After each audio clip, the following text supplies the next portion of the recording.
Hello and welcome to our YouTube channel Success Thunder. और हम आ गए हैं एक और नए इंफॉर्मेशनल और एजुकेशनल वीडियो के साथ। Subscribe to our channel by clicking the subscribe button. Click the bell button and enjoy the latest uploads from our channel. Hello everyone, स्वागत है आप सभी का हमारे यूट्यूब चैनल सक्सेस थंडर में। आज हम लोग एक सर्कुलर अरेंजमेंट करेंगे जिसमें एक पैरामीटर भी होगा कि सब लोग कुछ लोग सेंटर देख रहे हैं, कुछ लोग आउटसाइड द सेंटर देख रहे हैं। तो काफ़ी अच्छी पज़ल है और इस टाइप की पज़ल एग्जामिनेशन में बहुत ज़्यादा पूछी जाती है। तो चलिए क्वेश्चन का पहले एक स्क्रीनशॉट ले लीजिए। ये क्वेश्चन इंग्लिश में है, इसका स्क्रीनशॉट आप ले लीजिए, और ये है हिंदी में, इसका भी आप स्क्रीनशॉट ले लीजिए। अब इन क्वेश्चंस का स्क्रीनशॉट लेकर के आप एक बार खुद से सॉल्व करने की कोशिश करिए और उसके बाद फिर मैं आपको जैसे मैंने सॉल्व किया है आप उसको पूरा वीडियो को देखिए, वॉच करिए और देखिए कि किस अप्रोच को फॉलो करके मैंने सॉल्व किया है, कितने कम समय में क्या लगा क्या नहीं लगा, और फिर उसी हिसाब से आप अपनी स्ट्रेटेजी बनाइए कि आप कैसे सॉल्व करोगे कि कम से कम समय में आपका सॉल्व हो जाए। क्योंकि आप लोग जानते हो एग्जामिनेशन में टाइम तो होता नहीं है, हम लोगों को कम से कम समय में सॉल्व करना। अगर हम 1 मिनट भी कोई क्वेश्चन करने में देरी लगा देते हैं तो हम लाखों बच्चों से पीछे चले जाते हैं।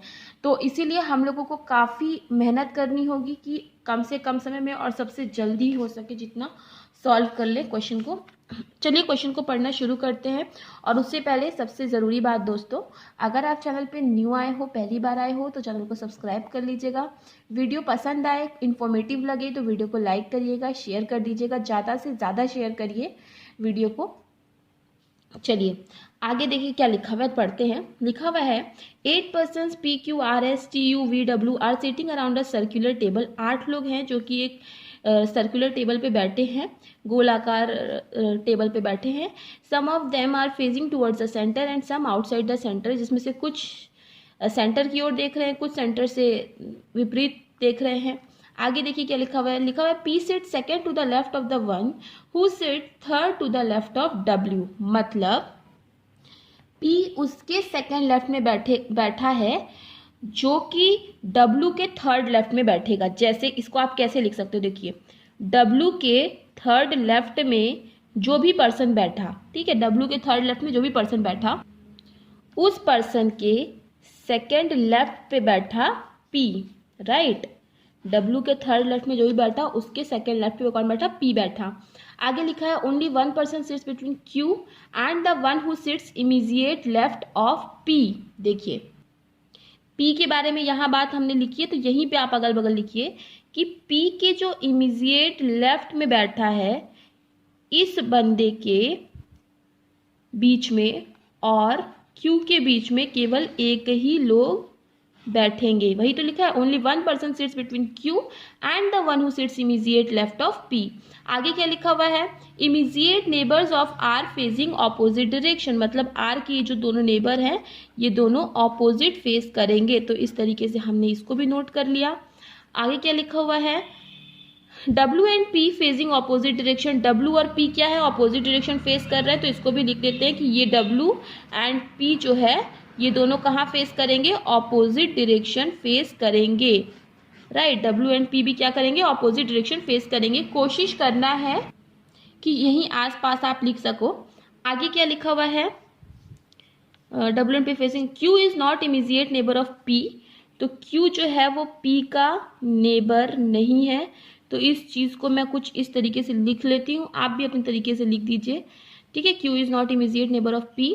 आगे लिखा हुआ है S sit second to the left of the one who is an immediate neighbour of Q। मतलब Q के जो दोनों इमीजिएट नेबर होंगे इन दोनों के सेकेंड लेफ्ट पे कौन आएगी, S आएगी या फिर आएगा जो भी है। S sit second to the left of the one, S second to the left उसकी आएगी who is an immediate neighbour of Q, जो कि Q का कोई ना कोई एक इमीजिएट नेबर है, ठीक है। तो हमने लिख लिया है। आगे लिखा है T sits third to the left of S। S के थर्ड लेफ्ट पे कौन बैठेगा, T बैठेगा। तो हमने इस चीज़ को भी लिख लिया है। And is an immediate neighbour of P. ये जो एंड होता है ना, और ये पहले सब्जेक्ट के लिए आता है, राइट। तो पहला कौन है, टी है, तो टी जो है वो थर्ड लेफ्ट बैठेगा एस के, और वो इमीजिएट नेबर है पी का भी। तो मतलब टी और पी क्या होंगे, साथ में आएंगे, ठीक है। तो इस चीज को भी हमने क्या किया, नोट कर लिया। आगे क्या लिखा, U sits third to the right of V who is facing same direction of S. अच्छा, वी के थर्ड राइट पे कौन आता है, यू आता है, ठीक है। वी के थर्ड राइट पे कौन आता है, यू आता है।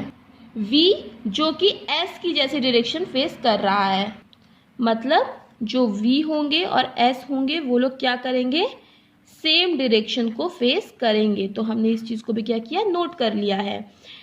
U sits third to the right of V, U जो है वी के थर्ड राइट पे बैठता है। V who is facing same direction as S, V जो कि सेम डायरेक्शन एस का फेस कर रहा है। जो हु आता है ये नियरेस्ट सब्जेक्ट के लिए आता है, मतलब हु मतलब जो की जो आता है, तो ये जो आता है ना वो एकदम नियरेस्ट सब्जेक्ट के लिए आता है। तो मतलब वी, ये जो हु आया किसके लिए आया, वी आया, तो V is facing same direction as S but opposite to T, लेकिन टी के ऑपोजिट, मतलब वी और टी क्या होंगे, ऑपोजिट डायरेक्शन को फेस करेंगे, राइट। आगे लिखा हुआ है both P and S facing same direction, तो पी और एस सेम डायरेक्शन फेस करेंगे, मतलब वी और पी और एस तीनों ही क्या करेंगे, सेम डायरेक्शन फेस करेंगे। तो यहाँ पे मैंने लिख लिया वी पी एस तीनों क्या करेंगे, सेम डायरेक्शन फेस करेंगे। आगे लिखा हुआ है both immediate neighbour of Q phases opposite direction, तो क्यू का जो है इमीजिएट नेबर जो भी होंगे वो लोग क्या करेंगे, ऑपोजिट डायरेक्शन फेस करेंगे। तो इस चीज को भी हमने यहाँ पे क्या किया, नोट कर लिया।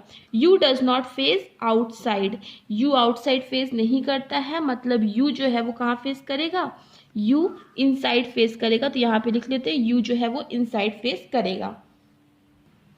तो ये देखिए हमने सारी की सारी कंडीशन नोट कर ली। अब हमें क्वेश्चन नहीं चाहिए, अब हम इसी से क्या करेंगे, अपने पजल को सॉल्व करेंगे। तो काफ़ी ट्रिकी पजल है, देखिए ध्यान से इसको कैसे सॉल्व करना है।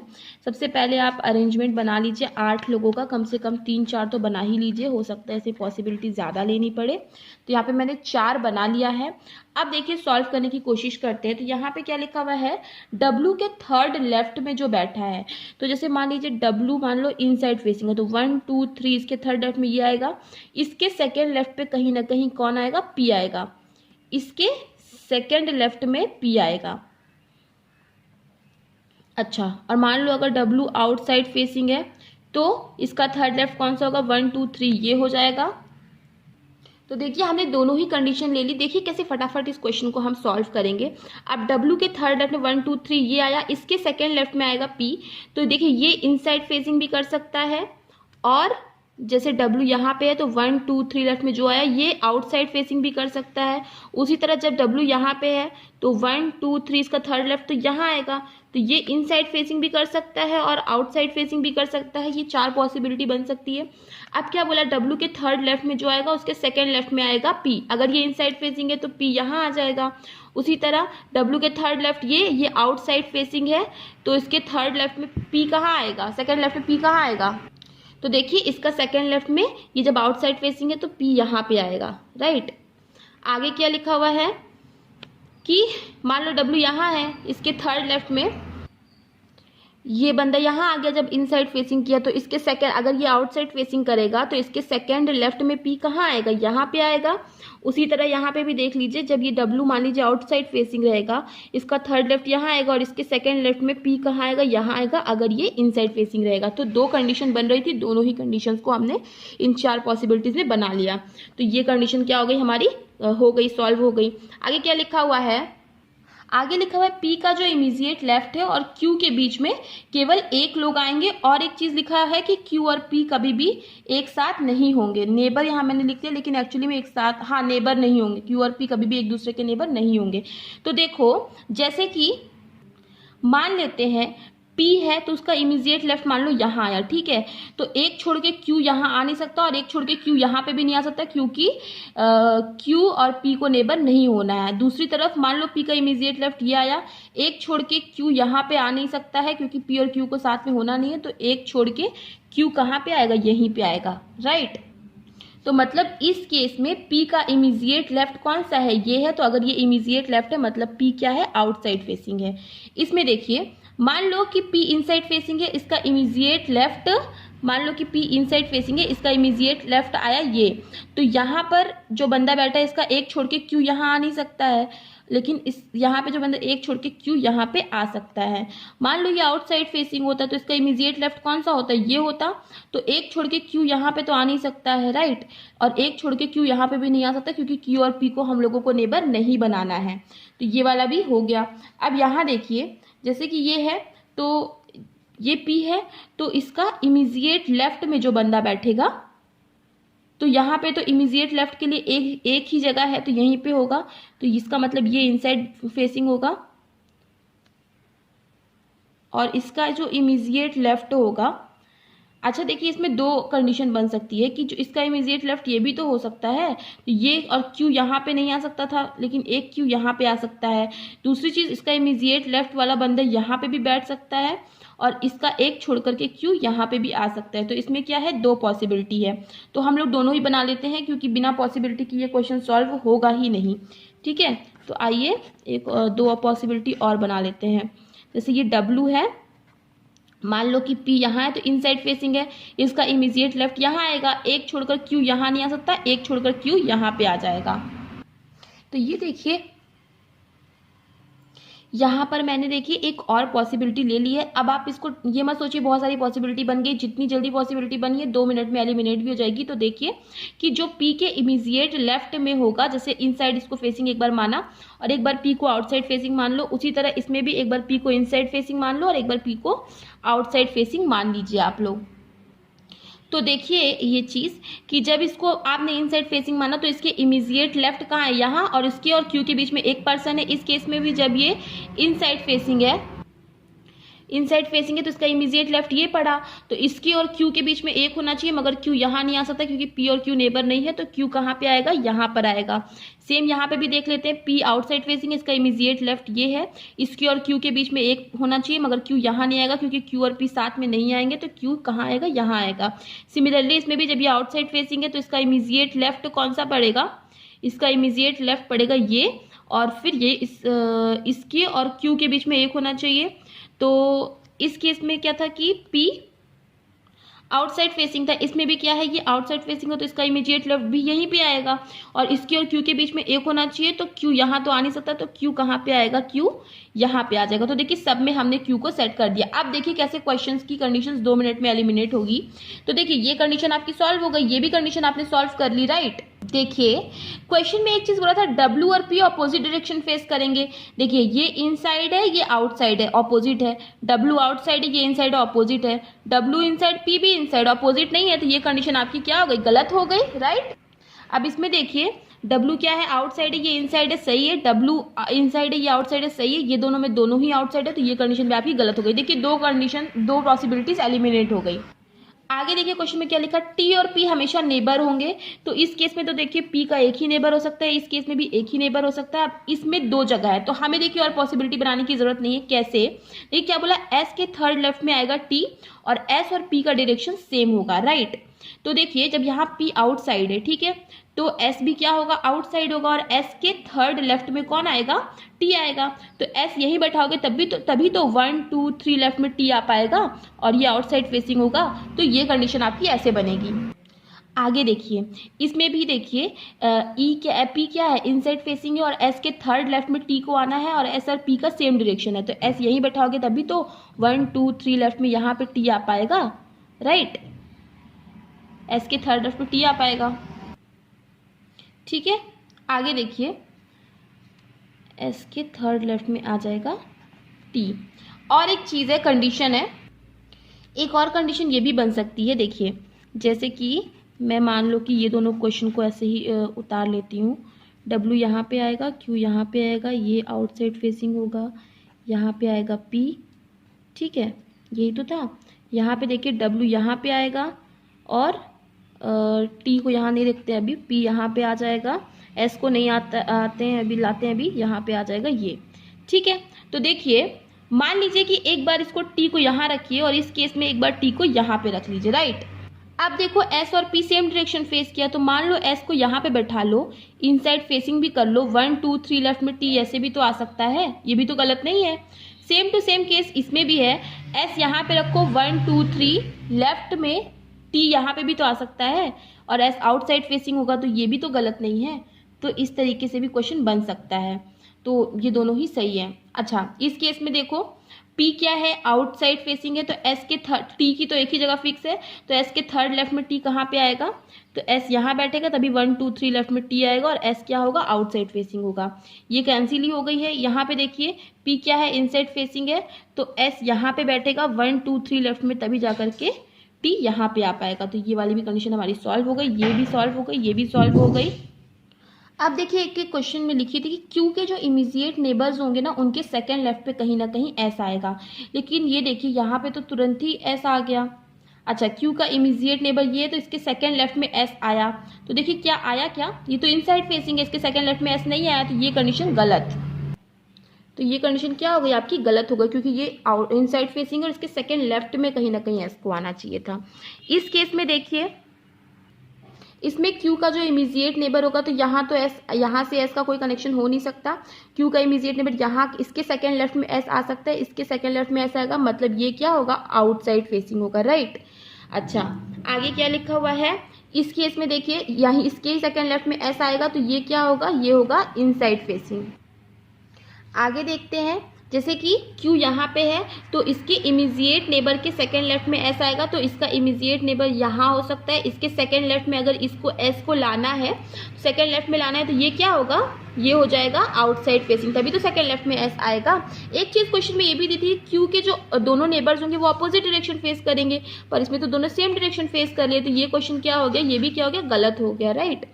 अब इसमें देखिए, इसमें दोनों Q के जो दोनों नेबर्स हैं, एक इनसाइड एक आउटसाइड फेस किया है, इसमें भी एक इनसाइड एक आउटसाइड, इसमें भी एक आउटसाइड और एक इनसाइड, और इसमें मान लीजिए एक इनसाइड फेस किया, तो इसको आउटसाइड ही आपको फेस कराना पड़ेगा। तो अब देखो क्या इसके सेकंड लेफ्ट में S आ रहा है, तो नहीं आ रहा है, तो ये कंडीशन भी आपकी क्या हो गई, गलत हो गई, क्योंकि सेकंड लेफ्ट में S नहीं आ रहा है। तो अब देखिए आपके पास केवल 1 2 3 ही कंडीशन बची है। देखिए कितनी सारी कंडीशन बनाई, और बनाना ज़रूरी था, नहीं तो नहीं आप सॉल्व कर पाते। तो ये कंडीशन भी आपकी क्या हो गई, सॉल्व हो गई। WP अपोजिट डायरेक्शन फेस कर रहे, ये भी आपकी सॉल्व हो गई है, ठीक है। और क्या था, VSP सेम डायरेक्शन फेस करेंगे, तो S देखिए यहाँ आउटसाइड फेस कर रहा है, P भी आउटसाइड फेस कर रहा है, V की अभी जगह यहाँ पे बनी नहीं है। इसमें देखिए P इनसाइड फेस कर रहा है और S भी इनसाइड फेस कर रहा है, इसमें भी दोनों की सेम ही फेसिंग है, तो ये भी चलिए सही है। और क्या बोला था कि V और T के जो होंगे वो अपोजिट डायरेक्शन होंगे, मतलब T का जो डायरेक्शन होगा वो S P से भी अपोजिट ही होगा। तो P का मान लो इसमें आउटसाइड है तो T का इनसाइड होगा, इसमें इनसाइड है तो T का आउटसाइड होगा, इसमें इनसाइड है तो T का क्या होगा, आउटसाइड होगा। तो ये कंडीशन भी आपकी क्या हो गई, सॉल्व हो गई। Q के दोनों लोग अपोजिट डायरेक्शन फेस किए, ये भी हमने इसको सेट कर लिया है। आगे क्या लिखा, V के थर्ड राइट पे U आएगा जो कि इनसाइड फेस कर रहा है, राइट। तो देखिए इस चीज़ को हम लोग सेट करने की कोशिश करते हैं। देखिए मान लीजिए यहाँ पे हम V यहाँ पे रखते हैं 1 2 3, U को यहाँ पे रखने की कोशिश करते हैं, राइट। तो जैसे कि V के थर्ड राइट पे हम लोगों को U को लाना है, और U कहाँ फेस करेगा, U इनसाइड फेस करेगा। और V का डायरेक्शन क्या है, देखिए V का डायरेक्शन S और P से मिलता जुलता है, ठीक है। तो इसमें देखिए S और P क्या है, इनसाइड फेसिंग है, तो मान लो V को यहाँ रखो, तो इसके थर्ड राइट पे U, क्योंकि V इनसाइड फेसिंग होगा तो 1 2 3 U नहीं आ सकेगा। V यहाँ रखोगे तो 1 2 3 U नहीं आ सकेगा। V मान लो यहाँ रखोगे तो 1 2 3 U आ सकेगा, राइट। अब तो ये भी क्या होगा, इनसाइड फेसिंग होगा, और U भी क्या है, इनसाइड फेसिंग है। और क्या बोला था कि V के थर्ड राइट पे U आएगा और इनसाइड फेसिंग होगा। अब केवल R बचा, R यहाँ पे लिखो। और क्या बोला था कि R के जो दोनों नेबर होंगे वो दोनों क्या करेंगे, अपोजिट डायरेक्शन फेस करेंगे, मतलब ये इनसाइड फेस कर रहा है तो ये क्या करेगा, आउटसाइड फेसिंग करेगा। इस केस में देखिए जैसे कि V के क्या आना है, थर्ड राइट पे U को आना है, तो V की फेसिंग क्या है, S और P के जैसी है, तो यहाँ पे क्या है, ये आउटसाइड फेसिंग है। तो V मान लो यहाँ पे आप रखो तो 1 2 3 U आ नहीं पाएगा, इसको यहाँ पे V आप रख नहीं सकते। V मान लो यहाँ पे रखो आउटसाइड फेसिंग, तो थर्ड राइट 1 2 3 U यहाँ आएगा, मगर यहाँ पे तो कोई आउटसाइड वाला आना है, तो ये कंडीशन आपकी नहीं बन पाएगी। इस कंडीशन में देखिए P और S दोनों इनसाइड फेसिंग है, मतलब V भी क्या होगा, इनसाइड फेसिंग होगा।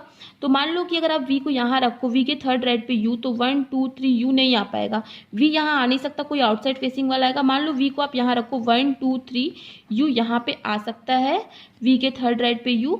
अब केवल बचा R, तो उसमें क्या होगा, T एक आउटसाइड फेसिंग है, तो ये क्या हो जाएगा, इनसाइड फेसिंग आएगा, क्योंकि R के दोनों नेबर्स क्या होंगे, ऑपोजिट फेसिंग करेंगे, राइट।